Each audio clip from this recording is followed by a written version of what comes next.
전민정 대표입니다.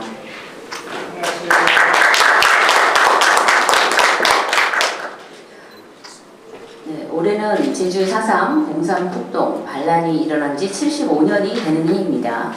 거짓을 반박하지 않으면 거짓이 진실이 된다는 그런 이유 때문에 우리는 오늘 이 자리에서 4.3의 진실을 말하고자 모였습니다. 오늘 자유 통일을 위한 국가 대개조 네트워크에서 주최하는 제주 4.3 사건 포럼에 참여해 주신 여러분 모두에게 감사드립니다. 오늘 행사를 위해 강원대학교 법학전문대학원 명예교수이신 우리 김학성 교수님께서 축사를 해주시겠습니다.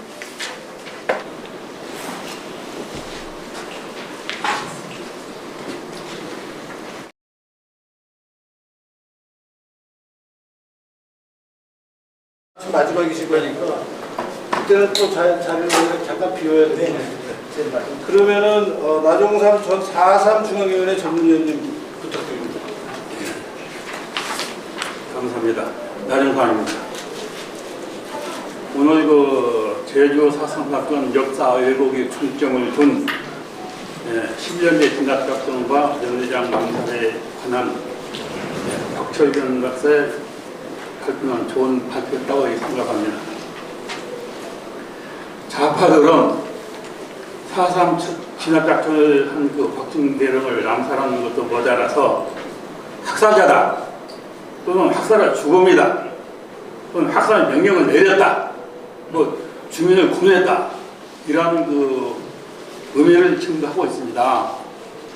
그래서 여기에 이의를 제기하면은 4.3 보고서 그렇게 되겠다 이렇게 4.3 보고서를 핑계를 댑니다. 이 4.3 보고서는 노무현 대통령 때 채택이 됐습니다. 그리고 내용을 보면은 진상이 애곡된 애곡투성입니다. 그래서 이 12명의 중앙위원 중에서 민간인 중앙위원 중에서 보수 측 중앙위원이 3사람이 있었습니다. 김정권 씨, 한광노 씨, 그리고 이황호 씨. 이 사람들은 전부 이 4.3 보고서에 서명을 안 했습니다. 그리고 사표를 잡았습니다. 이거 서명 못 한다고. 그래서 진보 측, 즉 4.3 지금 제주도 이 시승자 쪽의 동조는 이 9명만 이 보고서에 서명을 했습니다. 그리고 노무현 대통령 때 채택을 했습니다. 이렇게 많이 왜곡된 보고서에 어디가 왜곡됐냐고 묻는다면은 하도 많아서 다 일일이 얘기할 수가 없습니다. 근데 이 3가지만 먼저 지적을 하고 다음에 넘어가겠습니다. 가장 큰 왜곡은 4.3 반란을 민중항쟁으로 왜곡시켰습니다. 왜곡신 죽음은 양용이라는 사람입니다. 어떻게 왜곡시키느냐? 4.3 이 보고서 쓸 때 이 4.3은 정치적 사건입니다. 그래서 해방 후에 중앙정부의 정책인 동향, 남북관계 이런 관계들을 먼저 검토하고 제주도에서 이 정치적인 문제를 다뤄야 하는 순서입니다. 그런데 남부당 중앙당과 관계를 차단하기 위해서 중앙에서 정치 문제를 싹 없애버리고 해방 후에 제주도 내에서 갈등 구조 여기서 또 시작을 합니다. 여러분들이 4.3 보고서를 읽으면 알겠지만 그래서 중앙당과 관계를 완전히 차단시켰습니다. 두 번째는 남로당에서 제주 토당에 내한 지령문이 있습니다. 토당 지령문. 이것이 미군 보고서에 3군데 나옵니다. 주한미 육군의 970일 방첩대 격주관 보고서, 그 다음에 주한미군 사령부 1일 정보 보고서, 그 다음에 제6사단 1일 정보 보고서 3군데 나오는데 이 정보 보고서를 일단 이 정보 보고서에 거론했습니다. 이런 거 있다고. 그래 놓고는 나중에 지령 여부를 검증한다 하면서 문건을 제시를 해야 하는데 이놈 새끼가 싹 빼버렸습니다. 그 지령을 빼버리고 엉뚱한 그 문서만 갖다 놓고 이게 없지 않느냐 해가지고 중앙땅에 지용문이 있다면 문서는 발견되지 않나 이렇게 결론을 내렸습니다. 아니 눈 가리고 아무 겁니다 이게. 그렇게 해서 중앙땅과 관계를 차단시켰습니다. 그러니까는 제주도 안에서 뭐 경찰과 그다음에 그 제주인가 옥신각신한 그런 그 갈등 구조에서 사상이 발생했다 해가지고 민중 강경으로 둔감시켰습니다. 사상 보고서에는 이 사상의 성격을 규명하지 않는다겠습니다. 그것에 사과에 맡긴다 해놓고는 내막적으로 이렇게 그 민중 강경을 유도를 했습니다. 문서를 쭉 읽어보면 여러분이 느낄 수 있습니다. 그렇게 해서 사상을 민중 강경으로 애고했다. 특히 그 김다산 사상을 일으킨 그 주역이 김다산인데 이 친구는 48년도 8월 달에 해주에서 열리는 회의에 참석해서 월보를 합니다. 월보하기 전에 보고서를 작성합니다. 무슨 보고서냐면은 박은혜가 당시 월북에 있기 때문에 박은혜에게 보고하기 위해서 제주도 인민유교 투쟁 보고서라는 문건을 만듭니다. 이 내부 문건인데 거기에다 뭐라고 써놨냐면은 4.3을 일으키는 목적이 남로당의 그 조직을 방어하고 그 다음에 그 50선거를 저지하기 위해서 일으켰다고 그 목적을 써놨습니다. 이거 제대로 쓴 겁니다 이게. 그래놓고는 올라가서 그 연설할 때 8월 25일에 연설을 했는데 연설할 때는 50선거를 저지해놓은 것과 동시에 그걸 걸어놓습니다. 고문 학사 사건이 3월달에 일어나는데 이 학사 사건을 걸어가면서 주민들이 붕괴해서 일어난 그 민중 항쟁으로 연설을 합니다. 특히 그 사상을 일으킬 때 이 결정 과정이 상당히 중요합니다.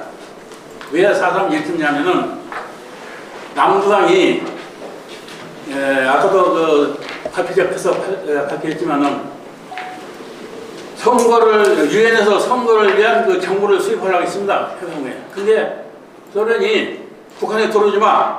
북한이 이미 들어올 필요 없으니까 못 들어오겠습니다. 그러니까 못 들어오게 하니까 그러면은 남한만의 선거가 가능한 남한만의 그 선거를 하자 이런 그 기류가 있었는데 유엔에서 결정하기 전에 폭동을 일으켜서 그런 결정을 못하게 하기 위해서 일시 폭동을 지령을 냈습니다. 그 지령을 보면은 2월 중순에서 3월 5일 사이에 제주에서 폭동을 일으켜라. 그 다음에 경찰, 고위 간부들 암살하라. 그 다음에 미 군장과 선거를 방해하라, 저지하라. 그 다음에 제주도에 인민공을 수립하라. 이런 내용입니다. 이게 그 지령문 내용이. 그것을 2번이나 보냈습니다. 경찰이 이걸 압수했는데 2차례 압수를 했습니다. 그 압수한 내용이 3번이나 미군 그 자료에 나오는데 이놈들이 그 자료가 있는 걸 알아요. 일단 소개를 했지만은 그 싹 무시하고 이건 남당 중앙당의 지령문이 아니다 해가지고 없애버리고 지령문이 없다 이렇게 오리발 내민 겁니다. 이거 완전히 역사 왜곡이죠. 분명히 지령문이 있는데도 내가 지금 세대 문건을 제시했죠. 이 문건 내용이 지금 여기 자료에 나와 있습니다. 그 추처가 그렇게 해서 4.3 사건을 반란을 민중항의를 왜곡했다. 그럼 왜 반란이냐? 이걸 내가 좀 짚고 넘어가겠습니다. 남당 중앙당에서는 폭동을 진행했습니다. 폭동을 하라고. 폭동을 일으켜서 이제 4.3을 선거를 처리하러 폭동을 진행했는데 제주도 땅에서 이걸 토의를 했습니다. 준비하는 과정에서 이 남당이 회의를 한다는 것이 경찰에 밀고가 돼가지고 경찰이 덮쳐가지고 회의장을 급습을 했습니다. 급습을 해서 지령문도 압수하고 거기에 그 참석한 민원을 2차례에 걸쳐서 221명을 체포를 합니다. 그러니까 회의에 참석할 정도의 그 당원이라면 핵심 여성 당원들입니다. 여성 당원들 200명, 222여 명이 체포되니까 이 동력이 상실돼가지고 폭동을 제대로 못 일으키고 그 다음에는 그 어떻게 할 거냐 해가지고 대책회의를 몇 차례 엽니다. 그리고 최종적으로 2월 21일부터 22일까지 3일간 연속 회의를 합니다. 주야로. 그러면 대단히 그 안에서 토의를 많이 했다는 얘기입니다. 그리고 거기서 무장 폭동을 결정을 합니다. 이때 온건파와 강경파가 맞섰는데 나중에 합의가 안 되니까 투표를 합니다. 그 당시 그 모인 인원이 20명이 모였습니다. 그 신천의 그 뭐 당원집에서 했는데 이름은 내가 좀 잊었습니다. 여기에 그 전남 도 땅에서 나온 올고가 있습니다. 지도원이 참석했고 그 다음에 그 19명의 간부들입니다. 체포가 안 된, 체포를 면한 김다상은 체포 도중에 톡해버렸습니다. 그 다음에 조문구라는 그 부위원장은 마찬가지로 체포다 두 사람이 톡했습니다. 해가지고 참석했는데 김다상은 강경파, 조문구는 온건파입니다. 그래서 합의가 안 되니까 최종적으로 투표를 했습니다. 투표를 해서 11명이 투표했는데 12대 7로 강경파가 우세하기 때문에 이 결정이 된 겁니다. 그날이 그 2월 22일이고 이렇게 결정이 되니까 3일 후인 2월 25일 날 당을 개편합니다. 강경파가 이제 전면에 나서고 온건파가 뒤로 다 빠집니다. 그 완전히 폐쇄가 됩니다. 이때 그 강유찬이가 위원장,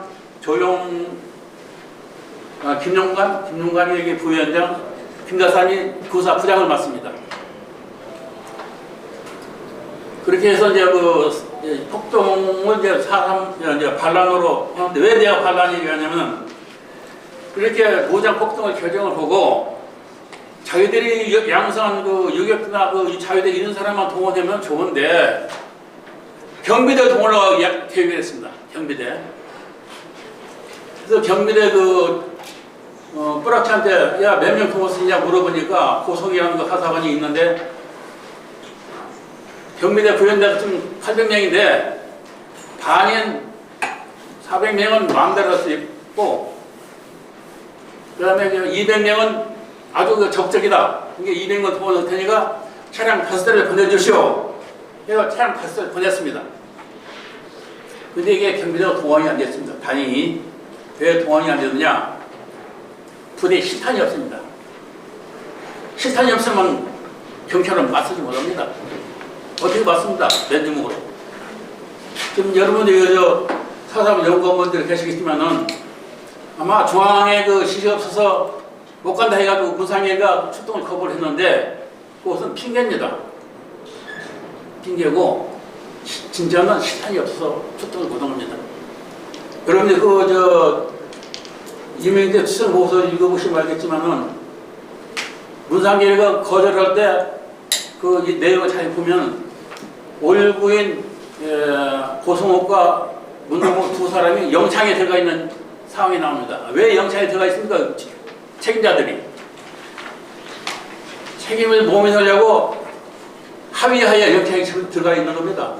그리고 무상계가 중앙땅 지시가 없으니까 못 간다 해놓고는 진짜는 실탄이 없어 못 간 겁니다. 실탄이 없어 못 갔다는 얘기가 김익렬이 요구해 나옵니다. 강선생님 시간이 좀 많이 그래요? 네, 좀 빨리 설명해 주시죠. 그러면 알겠습니다. 두 번째는 김열이 요구가 엉터리인데 아주 잘됐다고 아주 미화해서 사선보고서에 되어 있습니다. 김열 요구는 손 엉터리입니다. 이게 왜 엉터리냐면은 김다싸움이라고 할 때 살인, 방화한 범죄자들을 자수를 시키는데 본인 의사에 따라서 자수시켜놓고는 간부들을 전부 일본으로 도피시키기 위해서 배를 한 짝 제공했다고 약속을 합니다. 그런 놈은 회장이 어디가 있습니까? 그리고 김다사는 회장을 어떻게 평가했냐면 톱을 내어나기 위해서 회장을 응했다. 그리고 김용렬은 국도 전원에 대한 무죄 석방이다. 이렇게 자기가 평가를 합니다. 스스로게 평가합니다. 이게 엉터리의 회담이라는 얘기죠. 그런데 이런 내용들은 정부에서 다 빼버렸습니다. 없습니다. 그런 내용은. 이것은 김열 유고를 잘 읽어봐야, 그리고 투쟁보고서를 읽어봐야 그런 결론이 나옵니다. 세 번째는 다랑수골 사건의 그 희생자를 남로당의 그 자위대 요원입니다. 자위대 요원은 그 처창으로 부장된 그런 부대인데 총기가 없으니까 그것을 순수한 입산 주민으로 둔갑을 시켰습니다. 그래서 그 제도 경찰서에서 잘못됐다 이건 자위대다 해가지고 그 자위대 같이 생활했던 사람들의 그 자술서를 진술서를 다 보냈습니다. 그 사삼위원회. 근데 그 김정민이라는 친구가 다 복사해 버렸습니다. 이걸. 그래서 이렇게 왜곡을 시켰습니다. 예, 이제 빨리빨리 지나가겠습니다. 그리고 저 국설균 박사께서 발표한 내용에서 좀 아쉬웠던 부분이 한 몇 가지 있어서 제가 좀 간단히 핵심만 이야기하겠습니다. 좌파측이 박진경 대령이 그 학살자다, 학살은 뭐 주범이다, 학살령이 냈다 하면은 그 자료를 제시합니다, 놈들이. 근데 그런 자료 하나도 제시하지 않고 입으로만 전부 얘기합니다. 입으로만. 그러면은 우리 반박할 때는 야, 형들아, 누가 어디 그런 자료가 있어 내놔봐 하고 자료 요구를 해야 합니다. 근데 오늘 발표하시는 보면 그 자료 요구를 안 했습니다. 너무 얌전합니다. 옆에 있지만. 그래서 자료 내놔라. 또 누가 죽은지 내놔라. 명단 내놔라. 죽은 사람 숫자 내놔라. 이렇게 하면 저놈들 그 숫자 못 내놓습니다. 왜? 자기들이 조사해서 낸 숫자가 25명입니다. 교전에서 죽은 사람이. 학살은 하나도 없습니다, 지금. 제가 조사해도 없고, 마찬가지로 학살은 근거가 없습니다. 또, 그 부대에는 미군 군무관이 상조고 있었습니다. 두루스데이라고. 두루스데이가 4월 20일 날 부임합니다. 왜? 작전이 시작됐기 때문에 군무관이 없던 부대에 일부러 군무관 배치입니다. 그러면 군무관이 부대 사사시 다 알고 있는데 어떻게 학살하고 사람을 구멍을입니까? 마무리해 주세요. 그래서 그런 것을 할 때는 자료를 내놓으라고 좀 요구했으면 더 좋았을 것이다. 그리고 아까도 얘기했지만은 그 김인열 유고 이거 좀 공격을 해야 합니다. 너무 얌전하게 넘어갔는데 아주 엉터리로 김다산도 뭡니까 그 학살을 면역위 해서 회담 이행했다 이렇게 해놓고 또 한 가지 있습니다. 거기 뭐라고 김다산이 써놓냐면은 구국수재의 정당성과 경찰의 불법성, 특히 인민과 국경, 경비대를 이관시키는 경찰의 의무에 동의했다. 김열이 동의했다고 났습니다. 이런 내용들은 정보보도에 안 나옵니다. 이거 얼마나 중요한 얘기입니까? 김열이가 김다산이 의견에 동의했다는 얘기입니다. 보십시오.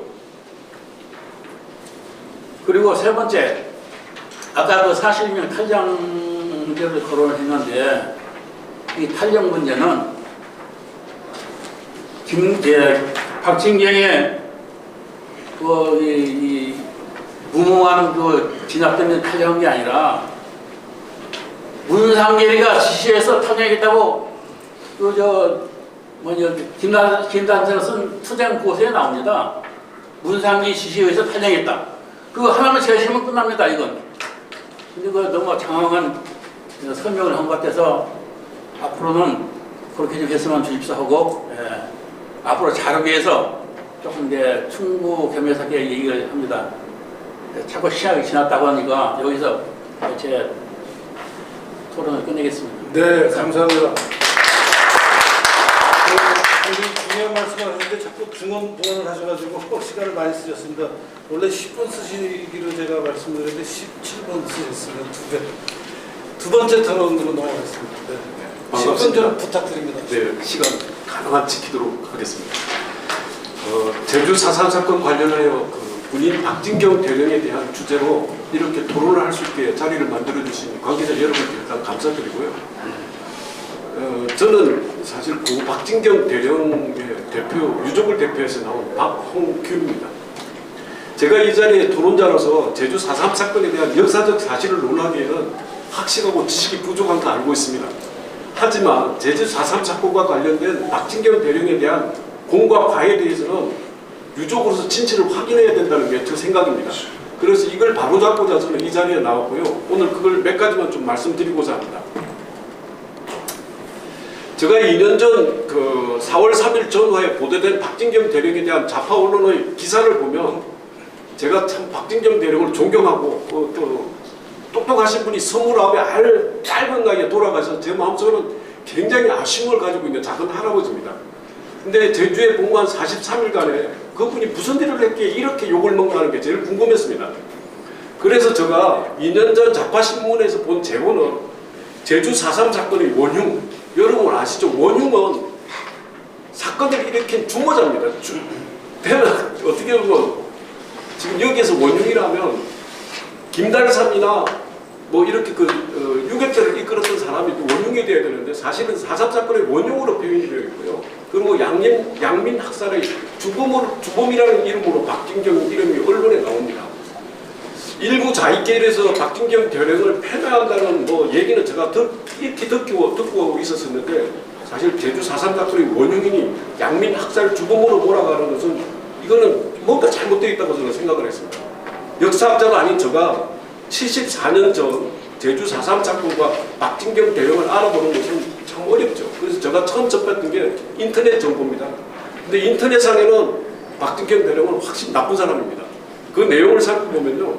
조금 전에 제가 언급한 대로 제주 4.3 사건이 원흉이고 제주 양민 학살범이고 무자비한 체포와 고문을 했고 무차별 살상을 했고 강경 진압 작전에 반발해 부하들이 탈영을 하고 또 더구나 여기에는 미국에 동조한 민족의 반역자라고까지 표현이 되어 있습니다. 참으로 제가 알고 있는 박진경 대령과는 너무 다르고 답답했습니다. 제가 어릴 때 집안을 통해서 들은 박진경 대령 얘기를 잠깐 조금만 하겠습니다.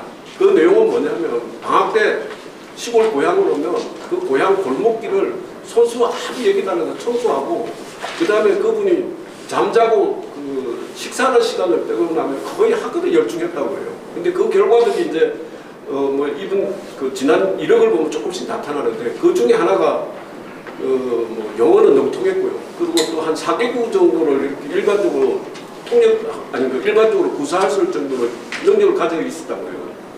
근데 이런 분이 6.25 말지산 토벌 작전에 가셨다가 더구나 부하한테 암살을 당합니다. 그럼 이 집안 어떻게 되겠습니까? 저희 정주 할아버지는 진짜 뭐 대노하고 뭐 억울해서 몸져 누우시고요. 그리고 또 박진경 저희한테는 박진경 할아버지 부인 되시는데 저한테는 작은 할머니가 되겠죠. 이분은 그 이후에 정신병을 들어서 정신병은 전전하지가 돌아가셨어요. 저희도 굉장한 피해자 집안입니다. 여기에. 지금도 이런 얘기들이 집안에서 들은 걸로 생생하게 제가 기억하고 있는데 인터넷 상에서 본 자료들은 제가 기억하고 있는 박진경 대령하고는 너무 다른 진짜 악인으로 묘사되어 있었습니다. 그래서 제가 이제 이 4.3 사건과 관련된 박진경 대령에 대한 걸 알아보기 위해서 지금 여기 오늘 좀 나오신 제주 4.3 사건 재정립 시민연대 사무실을 가서 그 안에 있는 책들 뭐 이런 걸 다 좀 찢어보고 2년간 공부를 했습니다. 지금 제가 그거 확인하기 시작한 2년이 지났으니까요. 근데 제가 공부한 결론은 유족이라서 이런 표현이 될 수 있을지 모르겠는데 저는 확실합니다. 박진경 대령은 4.3 사건의 원흉이 될 수 없고요. 양민 학살 죽음이 절대 될 수 없습니다. 이건 제가 내린 결론입니다. 그리고 최근 4.3 사건과 관련하여 고 박진경 대령을 불러내게 된 배경에는 오늘 토론에서 많이 얘기가 나왔지만 2002년도 출간된 정부 보고서에 있습니다. 그리고 그 보고서를 근거로 만들어진 제주 4.3 평화공원 기록관을 한번 가보십시오. 엄청나게 왜곡되어 있습니다. 진실을 외면한 한쪽으로 기울인 정부 보고서의 실체, 그 다음에 김익렬의 평화회담의 허구서, 그리고 해방 후 좌파 언론이 여러 가지 이 사건들을 보도하는 거기에 대한 왜곡된 부분, 이런 게 제주 계셨던 박진경 대령을 원흉으로 만들고 주범으로 만들어버렸어요. 제가 오늘 좀 이제 오늘 박철균 박사가 발표한 발제 1주제를 좀 보면서 박진경 대령에 대한 부분에 대한 거는 조금 많이 좀 이해가 되고 많이 확인이 되어진 것 같습니다. 또 이게 좀 많이 좀 참고가 되고 알려졌으면 하는 생각도 같습니다. 그리고 이 토론에서 많이 진실이 밝혀진 건 정말 다행이라 생각하고요. 저는 또 다른 논리로서 이게 어느 정도 좀 저의 공부하면서 느꼈던 부분을 기술한 내용인데 한번 좀 들어봐 주시면 고맙겠습니다. 박진경 대령에 대한 폐마 왜곡의 원인이 첫째, 박진경 대령은 아무 말도 못하고 총 한 방에 그냥 바로 목숨을 잃었습니다. 무슨 말을 하시겠습니까? 죽은 자는 말이 없다고 변명할 시간 하나도 없습니다. 누구처럼 6억을 남겨가지고 최소한 변명을 할 수 있었다면 제주 4.3 사건의 원흉인이 양민학살 주범인이 또 할아버지를 위해서 제주도에서 1952년도에 추도비를 세워진 이 추도비를 철창으로 가두는 이런 만행까지 저지른 이게 있을 수 있다고 생각합니다. 저는 없을 거라고 생각합니다. 둘째는 박진경 대령 암살범 문상길 일당 재판 관련된 검사의 공소장하고 법원의 판결문 등 재판 기록이 지금 남아있지 않습니다. 이게 아마 6.25 때 소식된 것 같아요. 국가 기록을 넣다 보니까 그 당시 언론 기사, 이 언론 기사 역사적 검증하려면 검증해야 될 검증이 없습니다. 특히 여러분 잘 알고 계실 간첩 성시백이 운영한 조선중앙일보의 보도에 대한 진위를 파악해보지도 않고 언론의 기사를 마치 진실인 것처럼 정부 보고서에 장황하게 기록하고 이를 현재 좌파 언론에서 인용하여 보도하면서 넘쳐나는 것이기 때문입니다. 그리고 세 번째가 80년대 이후에 민주화 물결을 타고 발간된 문학작품에서 과장되고 왜곡된 부분을 역사의 진실로 인식하는 겁니다. 제주 4.3 사건을 배경으로 담고 있는 순이삼촌이라든지 태백산맥 등 문학작품들, 또 당시 역사를 표현한 예술작품들, 그리고 이러한 작품들에 대한 평가와 평론이 역사적 사실과 이것을 명확하게 구분해야 되는데 이게 구분되지 아니하고 허구와 사실이 뒤범벅이 돼가지고 사실은 태백산맥의 소설이 역사서처럼 우리들이 인식하고 있는 거예요. 이러다 보니까 이런 작품들을 토대로 만들어진 영상들이 지금 미디어를 통해서 우리 후세들한테 무진장 전파되고 있습니다. 이게 제가 지금 왜곡되게 된 큰 배경 중에 하나라고 보는 것 중에 하나입니다. 이거 다 제가 이제 제가 얘기한 내용 중에 이게 엄밀히 얘기하면 실질적인 4.3 사건과 관련된 박진경 대령에 대한 왜곡은 1948년 박진경 대령 살해범 재판 과정을 보도한 좌파 언론, 특히 조선중앙일보의 기사에서부터 시작이 됐습니다. 그 내용을 잠깐 살펴보면요. 특히 제일 저희들이 좀 확인하지 못하고 확인하면서도 정확하게 자료가 없어서 아쉬워하는 것 중에 하나가 30만 제주도민 희생설입니다. 이게 어디에서 시작이 처음 나오냐면요. 박진경 대령 암살한 암살범의 사형수인 이 사람들이 나온 얘기들이에요. 그러니까 거기서 박진경 대령의 제주도민 30만 원을 희생설이 처음 보도되기 시작이 되었습니다.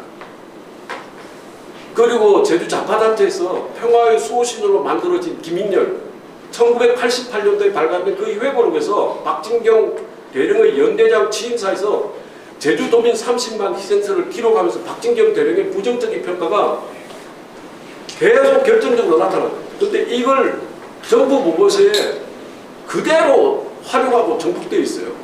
이게 엄청나게 박진경 대령을 지금 아주 진짜 상상할 수 없는, 제주도에서는 상상할 수 없는 나쁜 사람입니다. 저는 김익렬 회고록에 박진경 대령 연대장 취임사에서 우리나라 독립을 방해하는 제주도 폭동 사건을 진압하기 위해서 제주도민 30만을 희생시켜도 무방하다라고 말했다는 기록이 있는데요. 이 박진경 대령의 기록은 암살범 손선호가 제주도민 30만 희생을 막기 위해서 박진경 대령을 살해했다고 최후 진술을 합니다. 추정해보면 김익렬의 배경에는 이 손선호의 아마 30만 학살설에 대한 배경이 깔려있는 것 같아요. 김익렬이 박진경 대령이 오늘 토론에서도 나왔지만 5월 6일 이후에 수차의 30만 희생설을 주장하는데요. 이 부분이 사실은 어디에도 잘 나와 있지 않습니다. 근데 이게 여기에서 정폭이 돼서 그 얘기가 정보 보고서에 그대로 들어가 있어요. 이런 부분이 상당히 제가 아쉬운 부분이고 이 부분은 추후에라도 계속 확인해야 될 거라고 생각이 됩니다. 또 시간이 많이 없다 보니까 저도 다른 구체한 얘기는 좀 그만 줄이고요. 그리고 또 정보 보고서에 대한 얘기는 한번 조금만 더 얘기를 하겠습니다. 제가 제주 4.3 사건과 관련된 왜곡을 결정적으로 정보 보고에서 교묘하게 편집을 하는데요.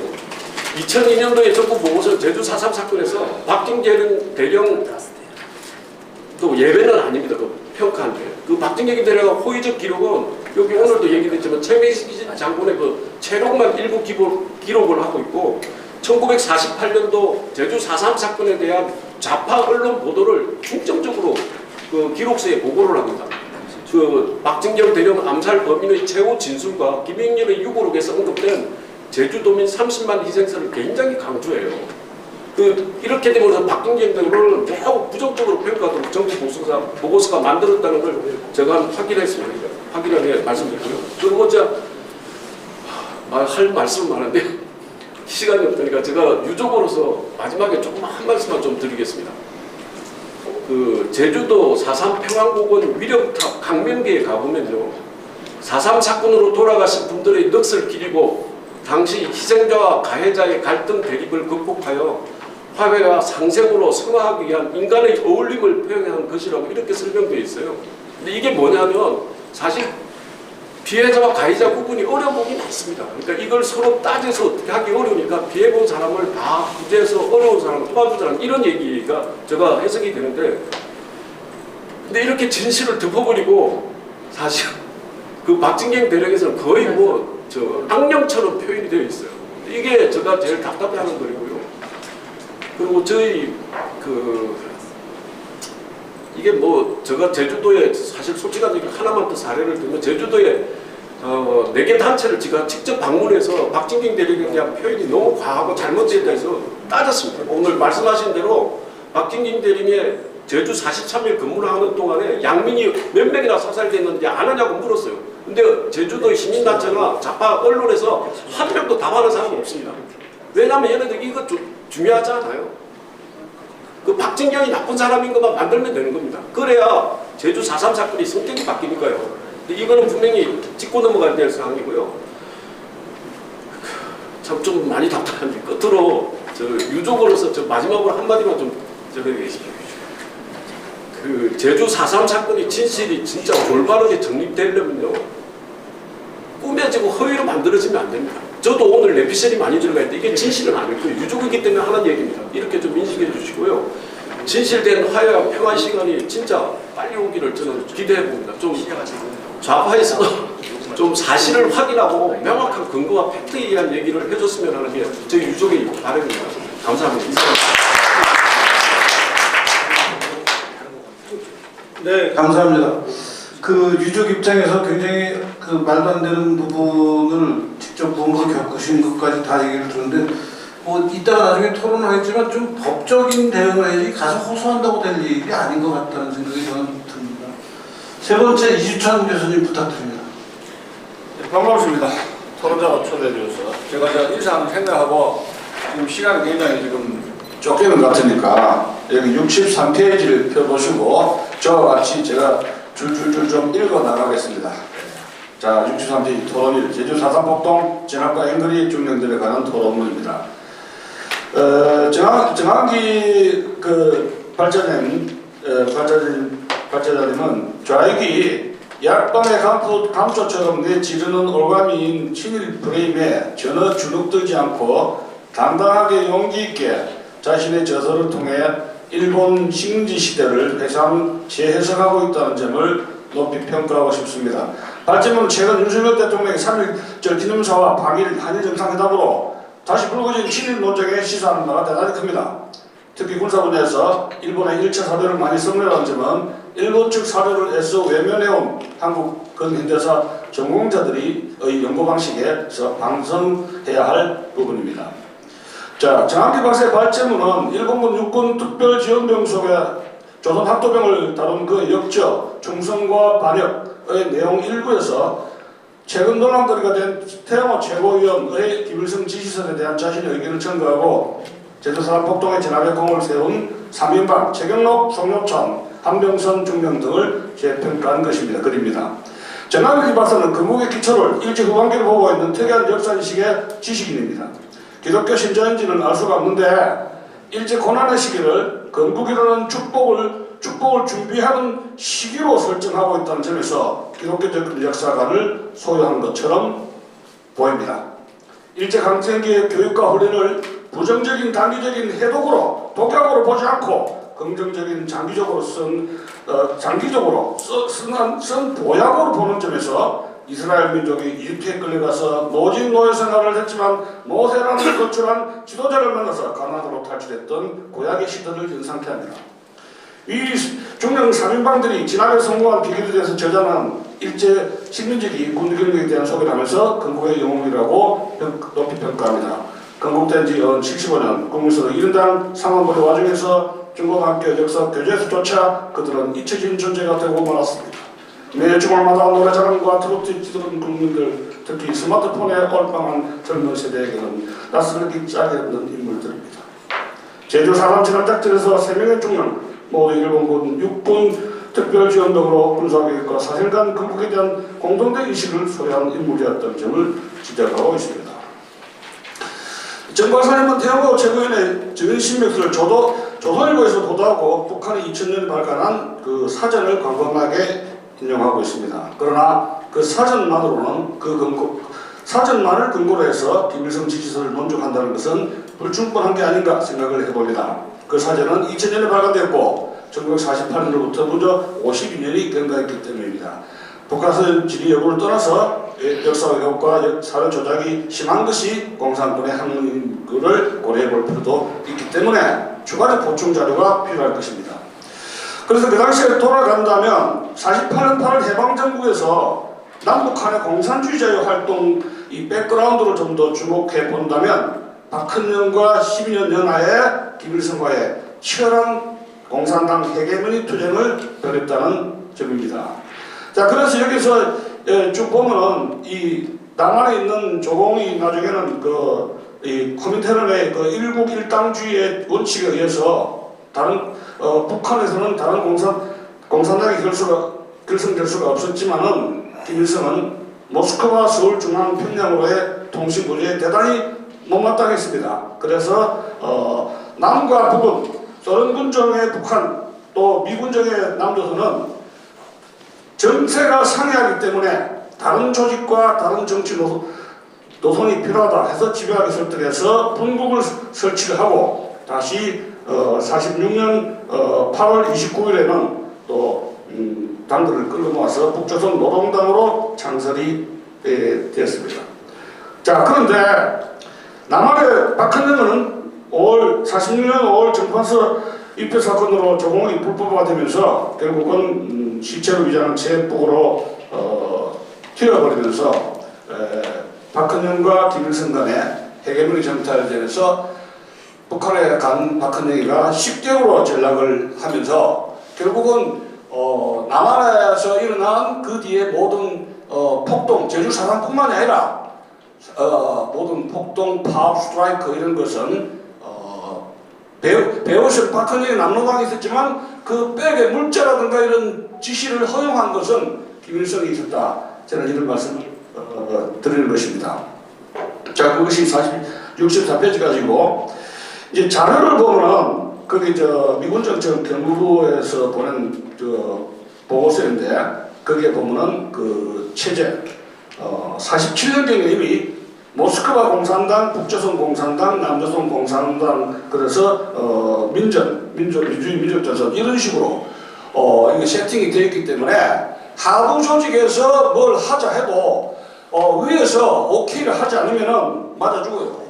공산당 조직이 얼마나 무섭습니까? 그럼 제주 사람 사건이 김달삼을 혼자서 의식 투표만으로 하자고 그 물자하고 자금을 누가 대줍니까? 위에서 다 오케이를 했기 때문에 박헌영과 김일성이 묵시적으로 해줬다. 저는 그런 말씀을 드리는 것입니다. 자, 그래서 그 3절에 보면은 그 이제 성시백 이야기가 나옵니다. 성시백 이야기가 나오는데 성시력의 자금이 화백회를 통해서 많은 자금이 부러졌는데 제주 4.3 사건에 어느 정도 개입됐는가 그것도 좀 더 조사를 해볼 필요가 있고 더 심각한 것은 그 소련의 개입 여부다. 저는 그래 봅니다.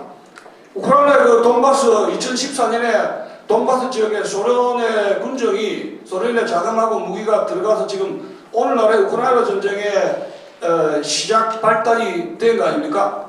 그러면 45년부터 48년 사이에 우리나라가 건국할 과정에 소련 군정, 소련의 영향력이라는 것은 우리가 형용할 수가 없습니다. 박헌영도 심심하면 소련 영사관에 가가지고 지침을 받고 자금도 받았고 대구 폭동이라든가 우리나라 남한에서 일어나는 수많은 폭동에 소련의 자금과 지령이 있었다는 것은 이건 뭐 공공연한 사실인데 제주 4.3에서도 소련의 지령 여부도 조사를 좀 더 해봐야 되지 않을까 그런 생각입니다. 그래서 제가 67페이지에 거기 보면은 제주 4.3 사건에 대한 소련 개입 여부 의혹에 대한 조사 연구가 더 필요함을 지적하고 싶은데 1번 봅시다. 슈트코프 비망록과 레베데프 비망록 해방의 건국에까지 남한의 폭동과 시에 소련과 자금이 투입된 것 여기 아까 이야기했죠. 두 번째 또 이 슈트코프하고 레베데프 비망록이 국내에 공개된 것이 전부가 아니라는 겁니다. 지금 클로즈 됐습니다. 한때 이런 그 소련의 비망록이 냉전체제가 소련이 이제 해체가 되면서 배가 고픈 나머지 그 문서를 전부 다 이제 그 공개를 한 적이 있었어요. 그래서 미국 쪽에서 많은 사람들이 그걸 돈을 주고 사왔는데 이제는 다시 어떻게 해서 그 문서가 닫혔습니다. 여기에서도 전 내용의 공개가 필요하다는 점입니다. 세 번째로는 2차 대전 이후에서 냉전 초기까지 유럽과 아시아에서 공산당 폭동 파업 정권 전복 시도가 아시아, 중동, 유럽 전 세계적으로 소련 공산주의 사주를 받은 이러한 것이 빈번했는데 여기 뭐 그리스, 터키, 그다음에 그 바람 때문에 트루만 독트론이 나왔던 거고 동남아시아에서의 필리핀, 말레이시아의 공산당 준도 같은 것도 배후에 소련의 자금과 지령이 공작이 있었다고 보고 있습니다. 그러면 제주도는 별치지 달나라 있습니까? 좋은 먹이 떡인데 이거보다 더 좋은 공작할 지점이 없습니다. 자, 그 다음에 68페이지 봅시다. 68페이지 보면은 이 소련 군함이 제주도에 출마를 하고 몇 군데 사고가 나서 미군이 이것을 도와주고 한 기록이 나온 것입니다.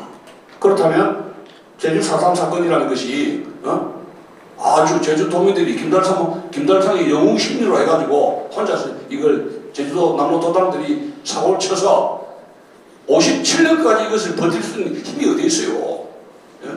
그런 것을 우리가 의혹을 가지고 있고 새로 4.3 사건 통사는 이거 새로 써야 되냐니까 글로벌한 시각에서 남로당의 박헌영이 그 다음에 북로당의 김일성 더 나아가서 슈트코프 더 나아가서 스탈린의 지령 범세계적인 지구적 차원에서의 소련의 공산주의 운동과 연계되어서 제주 4.3 사건은 새로 써야 되지 않는가 그런 생각을 하게 됩니다. 그래서 제가 오전에 68페이지에 결론 부분만 읽어보겠습니다. 최근 자익들은 제주 4.3 사건의 역사적 진실을 규명하고자 하면 색깔론을 제기하면서 민중항쟁로드로 몰고 가고 있습니다. 또 최영호 최고위원의 김일성 지시를 발언으로 제주 4.3 사건과 관련해 희생자와 유족 등 모욕 비방하거나 허위 사실을 유포하는 경우 처벌할 수 있도록 이러한 그 법 개정이 추진되고 있습니다. 이미 5.18 특별법 처벌 조항을 참조해서 지금 제주 4.3 특별법을 개정을 받은 상태고 5.18식으로 가고 있다는 사실입니다. 이것은 학문과 사상 그리고 표현의 자유에 재갈을 물리려는 위헌성 있는 악법으로 인간의 자유와 존엄성을 중시하는 헌법에 위반됩니다. 불행하게도 박 대통령 탄핵 이후 건국과 산업화의 역군이었던 우익이 역사전쟁에서 패하고 법률전쟁에서도 패전을 거듭하고 있습니다. 아무쪼록 이런 악법의 통과를 막는 방안도 이 기회에 토론 시간에 심도 있게 논의해 줄 것을 간곡하게 부탁합니다. 감사합니다. 네, 고맙습니다. 네, 쿨과 함께 토론해 주셔서 정말 고맙습니다. 마지막으로 한 분 남았습니다. 저희가 자리를 비워야 되는 그냥 앉아 있으면 될 것 같아요. 약간 자료 좀 비켜주세요. 또 편하신 대로 하시죠. 여기 나와 계신 분들 들어가서 좀 쉬었다가 다시 나오시죠. 내가 비교할 때 들어갔다 이제 저기 계시자고 다시 나오시죠.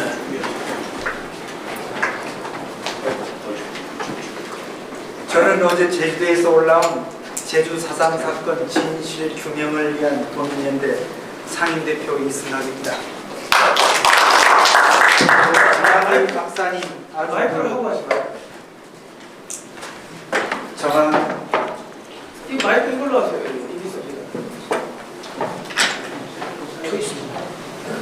오늘 정한기 박사님 그 4.3 폭동과 진압과 앵그리 중령들의 발제를 가지고 좋은 발표를 해주셨습니다. 여기에 빠진 그 앵그리 중령들이 직접 지휘한 전투를 간단히 소개해드리겠습니다. 여기 제9연대 장전리 전투는 송효찬 연대장이 군수과장 김정무한테 날이 밝기 전에 머리띠 3,000개를 만들라. 그 김정무 장관이 그때 장교예요. 그래서 제주 시내에 있는 그 양복잡의 재봉틀 뭐 이런 기술자를 전부 동원해서 흰색, 빨간색 머리띠 3,000개를 만들었습니다. 여기 보이는 것은 이거 2연대 여수 진압할 때 군인들이 흰띠를 둘렀습니다. 그 조사해 보니까 여수 진압할 때 그 반란군 여수 그 14연대들이 군모에 띠를 안 두르니까 구별하기 위해서 2연대가 흰띠를 둘렀다고 합니다. 그래서 아마도 그 군대에서 이런 전통이 있는가 해서 그 띠를 이제 만들어서 이제 장전리에 가는데 연대장이 무전으로 7시에는 빨간색 또는 12시에는 흰색 무전으로 명령해서 구연대들이 띠를 안 들른 군인들은 그 자리에서 가겠다고 합니다. 장전리에서. 그 장전리에도 탈영 군인들, 그 빨치선들은 군복 입고 위장한 군인들이 있어서 이때 구연대가 장전리에서 엄청나게 전투 성과를 거뒀습니다. 그래서 진상보에서는 이거 안 나옵니다. 이거.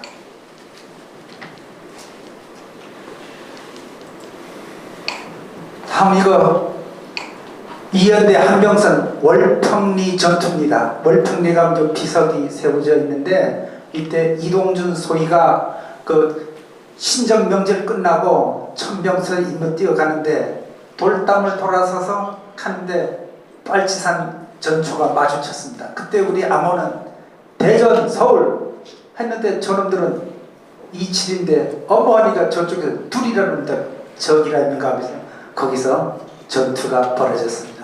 여기서 막대한 153명 애만서총 탄약했는데 이때 남로당 구자면당 49년 일을 살포한 삐라에 보면은 김일성 수상이 그 성명사가 나옵니다. 걸어보면 북한이 직접 4.3에 뭐 작전을 내린다든지 지원을 드는 것을 증명해 주는 겁니다. 한병선.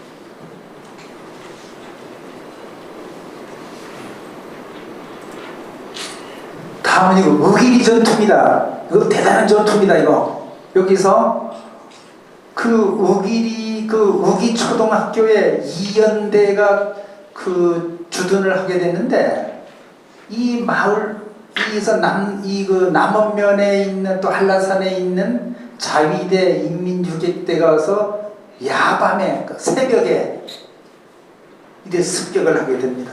근데 마침 그 군인 그 2연대가 그 학교 옥상에 LMG 그 기관총을 설치하게 됩니다. 그래서 여기 그 인민유격대가 빨치산을 물리쳤다고 해서 이 대단한 전투로 해서 이때 끝나니까 그 이응준 참모총장이 그 전투장을 방문했다는 그 기록이 있습니다. 이때 인민유격대는 이 전투에서 그 실패함으로써 세력이 급히 약화되었다고 합니다. 여기서 여기 2번 파리라든지 문석주라든지 안성역이나 임찬수는 여기서 전사했는데 의기리 전투에 참여한 빨치산 무리들은 이번에 9천만 원 보상금을 받습니다. 그러나 전투에 참여한 우리 대한민국 국군용사는 보상금을 받지 못합니다. 다음은 녹화학 전투입니다. 이것이 이덕구가 직접 지휘하고 내려왔습니다. 1000명을 거느리고 이 녹화학 전투. 여기 아주 이거 밑에는 골프장인데 아주 전망이 아주 좋습니다.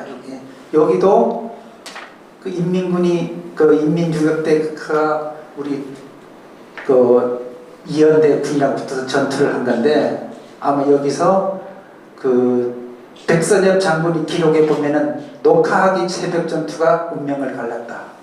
이때부터 인민주격대에서 완전히 패하고 49년 3월이니까 뭐 산에서 해볼래기가 없어서 완전 한라산에서 잔비가 되는 거예요. 잔비.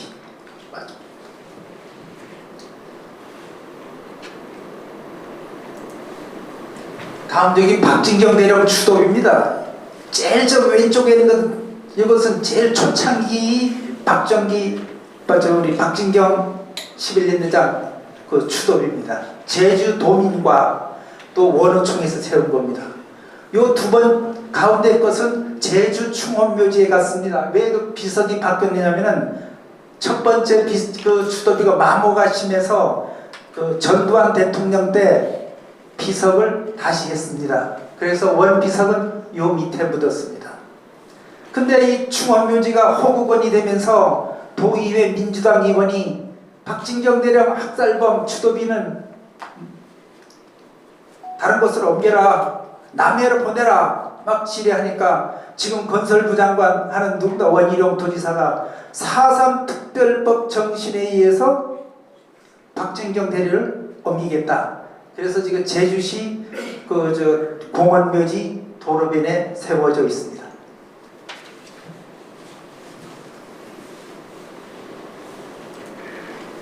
좌파들은 작년에 박진경 전 추도비에 지금 좌파 50개 단체가 철창 감옥을 설치했습니다. 철창 감옥. 그래서 보훈처에서 5월 며칠인가 저한테 연락이 와서 철창 감옥 설치하는 데 가서 참여해서 1인 시위 농성했습니다.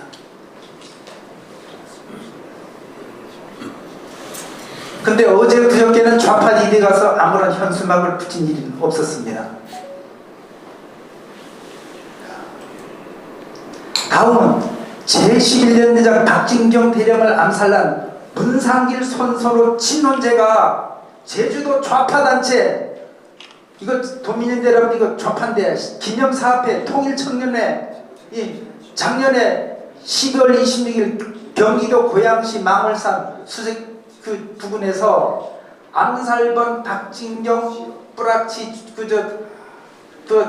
박진경 암살범은 문상길 중이 손소나사 진혼제를 열었습니다. 이게 될 말입니까? 암살범을 위해서 진혼제를 열었습니다. 이게 제주도의 현실입니다. 저 드린 사람 누굽니까? 예? 저 드린 사람 누구예요? 이건 뭐 기념사업회 사람이죠. 기념사업비가 사단법인입니다. 나라에서 지원받고 있습니다. 제주도 사람이? 그렇죠. 제주 통일청년회 그 나라에 지원받고 있습니다. 또 하나는 양조훈이 그 대표적인 그 제주도에서 4.3 평화재단 이사장도 했고 4.3 사건을 통일운동이라고 말씀하시는 분입니다. 4.3의 성격은 자치자주성, 제주도의 특수한 독립성, 무리한 탄압에 대한 저항과 정의 분단을 반대한 통일운동이다. 앞으로 남북의 화해 국면이 되면 4.3은 대표적인 통일운동의 하나로 재평가될 것이다. 그래서 4.3 진상보고도 왜곡하는데 제일 앞장선 사람이 양조훈입니다.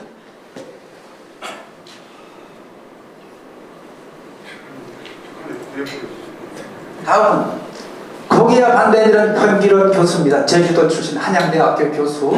이 사람은 4.3 사건 통일 독립국가는 조선민주주의 인민공화국이다. 남로당 제주도당 구국투쟁은 조선민주주의 인민공화국을 수립하는 것이다. 남로당 제주도당 추구하는 통일 독립국가는 조선민주주의 인민공화국 분명하다. 정치 권력과 역사 외교를 지은 사람입니다. 이분 현기롱 교수 제자가 양조훈입니다.